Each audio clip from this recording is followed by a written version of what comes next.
regăsesc la Ritualul de Luni, locul în care sper din inimă să găsești sensul la provocările pe care le ai, ca mai apoi să obții claritate, certitudine și liniște ca tu să te simți întregit. Astăzi vreau să-ți vorbesc despre un subiect delicat și anume despre conflictele de părți intrapsihice și de ce atragem indisponibilitatea emoțională. Sunt momente în care oamenii ajung să se întrebe de ce întâlnesc constant parteneri indisponibili emoțional, inconsecvenți sau chiar retrași, evitanți. De ce atunci când lucrurile par să meargă bine într-o relație, apare brusc distanța, ambiguitatea, incertitudinea și chiar tăcerea. Și de ce o apropiere de genul acesta este urmată ulterior de retragere și, practic, contactul ajunge să fie fragmentat. Din perspectivă psihologică, acest tipar nu este un eșec personal și nici nu vorbește despre faptul că alegem greșit. Este de cele mai multe ori o adaptare veche a sistemului nostru nervos. Și asta pentru că mintea noastră, creierul nostru, caută ceea ce este familiar și nu neapărat ceea ce este sănătos. Iar pentru mulți oameni, familiaritatea a însemnat iubire condiționată, atenție primită intermitent sau o siguranță emoțională fluctuantă. Și te-aș ruga să revezi ritualul cu stilurile de atașament ca să înțelegi mai bine aceste dinamici.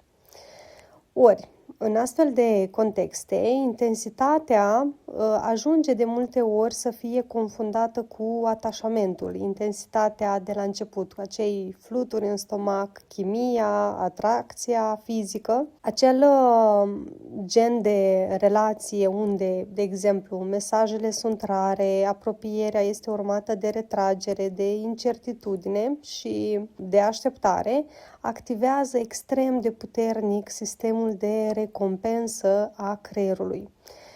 Nu pentru că sunt sănătoase, așa cum am spus, ci pentru că mențin speranța și anticiparea, mențin acea familiaritate cu care creierul este obișnuit încă din vremea copilăriei. Și pornind de la această idee, vreau să-ți vorbesc despre ce se află în spatele acestui tipar dintr-o perspectivă psihoterapeutică puțin mai profundă, din perspectiva conflictelor de părți intrapsihice. Conflictele de părți intrapsihice apar atunci când în interiorul nostru coexistă nevoi emoționale opuse care nu au fost integrate. Asta ce înseamnă? Înseamnă că o parte din noi își dorește siguranță, stabilitate, predictibilitate, însă altă parte din noi își dorește afecțiune, validare sau intensitate emoțională, iar aceste tipuri de nevoi de multe ori nu pot coexista și se află în conflict. Uneori mai există o parte care, de exemplu, se teme de trădare și de pierdere, iar altă parte care își dorește apropiere emoțională și, din nou, se naște acest tip de conflict intrapsihic. Aceste părți nu sunt greșite și nu sunt patologice, ele sunt doar niște strategii de supraviețuire formate în copilărie, în contexte în care copilul nu a avut resursele necesare să integreze emoții contradictorii, emoții mai puternice. Și aici aș vrea să vin cu un exemplu concret dintr-un caz terapeutic cu care am lucrat și care ilustrează foarte clar acest mecanism. Clientul meu, o să-i spun Gabriel, care a crescut într-o familie în care părinții s-au separat când el avea 4 ani, iar după separare, mama a plecat din orașul în care locuiau inițial, în alt oraș, și a evitat întâlnirea copiilor cu tatăl. Însă, tatăl a tot încercat să se apropie din nou de mamă și de copil, însă apropierea lui era însoțită de mesaje critice, evident, din partea mamei și ori de câte ori dorea să se apropie de copil, să-i aducă diverse cadouri, fructe, dulciuri, mama îl critica pentru faptul că nu știe că un copil de 4 ani nu mănâncă dulciuri sau că fructele nu sunt bune și tot felul de observații care poate pentru un adult pot părea banale, însă pentru un copil de 4 ani sunt extrem de încărcate emoțional. Și copilul s-a aflat practic într-un conflict imposibil de gestionat la vârsta de 4 ani și îmi spunea în terapie că în acel moment, dacă își dădea voie să primească iubirea tatălui, simțea la nivel subtil că o trădează pe mama, că dacă se apropie de tată, apare vinovăția față de mamă. Și dacă se lasă văzut, riscă efectiv să piardă siguranța emoțională pe care mama i-o oferea. Într-o astfel de situație, copilul nu a putut procesa această ambivalență emoțională și în psihicul lui a decis, cu ghilimelele de rigoare, că nu poate iubi doi oameni aflați în conflict în același timp, fără să se simtă vinovat, fără să simtă că greșește. Iar soluția pentru acel conflict interior a fost înghețul emoțional, inconștient, evident. Iar acest îngheț emoțional nu a însemnat că nu au existat emoții, ci mai degrabă că aceste emoții au fost blocate și a fost o formă prin care copilul și-a arătat loialitatea profundă față de mamă. Copilul, evident, fără cuvinte, ar fi putut să spună în acel moment: ca să nu pierd pe nimeni, nu primesc pe deplin. Iar această strategie, practic, l-a ajutat să supraviețuiască emoțional atunci. Însă, în viața adultă, acest tipar a început să-i creeze extrem de multă suferință. Ajungând adult, acest bărbat se afla constant prins între două relații. O relație îi oferea stabilitate, siguranță, structură, cealaltă relație îi oferea afecțiune, apropiere emoțională sau intensitate, însă nu trăia nicio relație în mod complet. Fiecare dintre aceste relații îi hrănea doar o parte din sistemul lui intern. Și în această dinamică, el s-a aflat timp de mai mulți ani și de fiecare dată pendula între cele două tipuri de relații, fără să poată face o alegere reală. Și asta nu pentru că nu știa ce vrea, ci pentru că alegerea uneia activa practic pierderea celelalte părți din el. Și exact în acest context apare acest conflict de părți intrapsihice, o parte care tânjește după stabilitate și o parte care are nevoie de afecțiune, dar care nu pot exista în același spațiu relațional, în același spațiu psihic. Indisponibilitatea emoțională devine atractivă tocmai pentru că menține acest conflict activ, acest conflict familiar. Un partener indisponibil nu cere alegere, nu cere asumare, nu cere integrare, menține doar tensiunea, speranța, așteptarea, iar sistemul nervos rămâne ocupat, dar nu vulnerabil. Tiparul acesta începe cumva să se dizolve nu prin luptă, nu prin evitarea relațiilor și nici prin forțarea stabilității, ci mai degrabă prin integrare.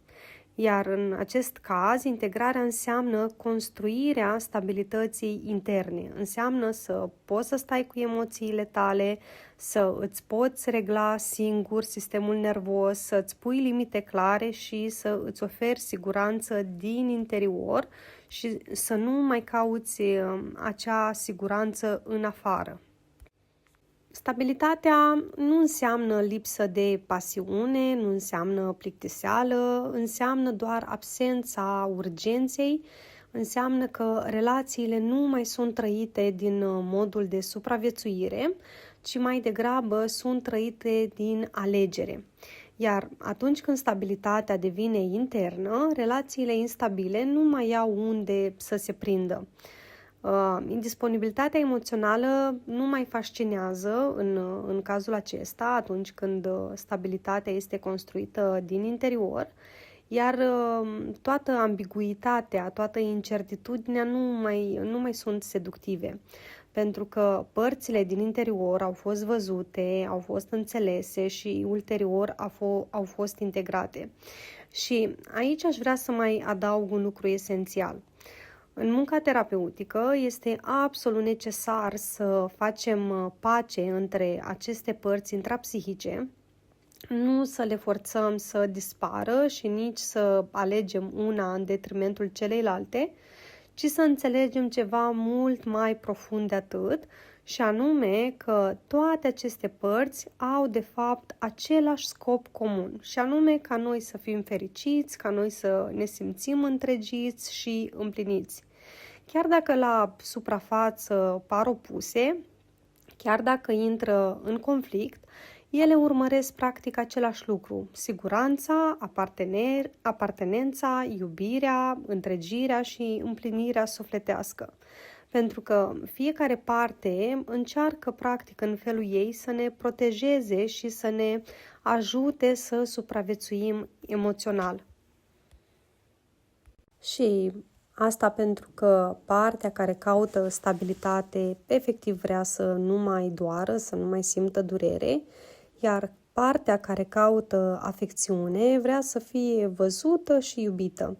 Ele nu sunt dușmani, sunt doar părți rănite care nu știu încă să colaboreze. Iar vindecarea începe atunci când renunțăm la această luptă dintre ele și le permitem să se așeze una lângă cealaltă, când înțelegem că nu mai trebuie să alegem între siguranță și iubire, ci să le integrăm. Ca exercițiu de reflexie pentru acasă, te invit să faci următorul lucru. Imaginează-ți cele două părți din tine care par să se afle în conflict. Poate fi orice conflict mai mic, ca să nu intri într-o zonă profundă, dureroasă, și poate o parte din tine care vrea apropiere sau o parte din tine care vrea afecțiune și altă parte care se retrage atunci când se simte rănită. Sau, mai simplu, o parte care caută stabilitate și una care caută intensitate. Alege tu conflictul pe care îl ai acum sau pe care l-ai avut.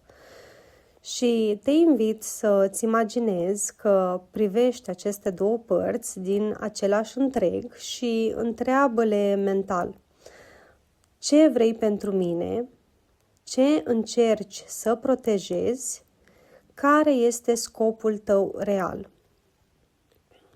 Te rog să pui aceste 3 întrebări ambelor părți și apoi imaginează-ți cum aceste părți descoperă că scopul lor comun este același și că nu trebuie să se anuleze una pe cealaltă, că pot renunța la conflict și pot lucra împreună pentru același lucru, și anume întregirea ta. Este un exercițiu simplu, dar extrem de revelator atunci când ne simțim conflictuali în interior. În terapie, astfel de conflicte se lucrează în profunzime și în mai multe straturi pe parcursul mai multor ședințe, și asta pentru că aceste părți s-au format în timp și au nevoie de perioade mai lungi pentru a se simți în siguranță una cu cealaltă. Și una dintre tehnicile pe care eu le folosesc cel mai des în acest proces de integrare a conflictelor intrapsihice este tehnica scaunului gol, care permite efectiv dialogul direct între părțile intrapsihice, exprimarea emoțiilor reprimate și integrarea lor într-un mod conștient și sigur. Integrarea în acest caz nu este reprezentată doar de un moment, ci este de fapt un întreg proces, iar atunci când părțile din interior încep să colaboreze, relațiile din exterior se așează natural într-un alt spațiu, într-un spațiu al clarității, al stabilității și al alegerii conștiente. Indisponibilitatea emoțională nu este ceva ce atragem din exterior, este mai degrabă un ecou al conflictelor nerezolvate din interior, iar interiorul reflectă exteriorul, dar realitatea internă reflectă realitatea externă. Iar când aceste conflicte se vindecă, și relațiile se așează natural, în siguranță, în prezență și în alegere. Așadar, dacă ești în situația în care ai un conflict emoțional sau mai multe, te rog să-mi scrii și cu drag îți răspund și să te ghidez în procesul tău de integrare a acestor conflicte. De asemenea, pentru dizolvarea acestor conflicte intrapsihice, pentru integrarea lor, îți recomand prima meditație din procesul terapeutic Întregirea Sinelui, și anume meditația de tip ritual de dizolvare a legăturilor energetice, pentru că de multe ori indisponibilitatea aceasta a noastră interioară vine și din faptul că suntem legați de anumite părți din trecutul nostru, de anumite persoane, și e nevoie să ne eliberăm de tot acest bagaj emoțional. Procesul terapeutic Întregirea Sinelui îl găsești pe site-ul meu, alinatopceanu.ro, și ți-l recomand să-l faci cap-coadă pentru a te bucura de un proces complet. Îți mulțumesc că ai rămas cu mine până la final și astăzi. Și, repet, dacă ai întrebări, te rog să-mi scrii și ne revedem cu drag lunea viitoare. Te îmbrățișez cu tot dragul.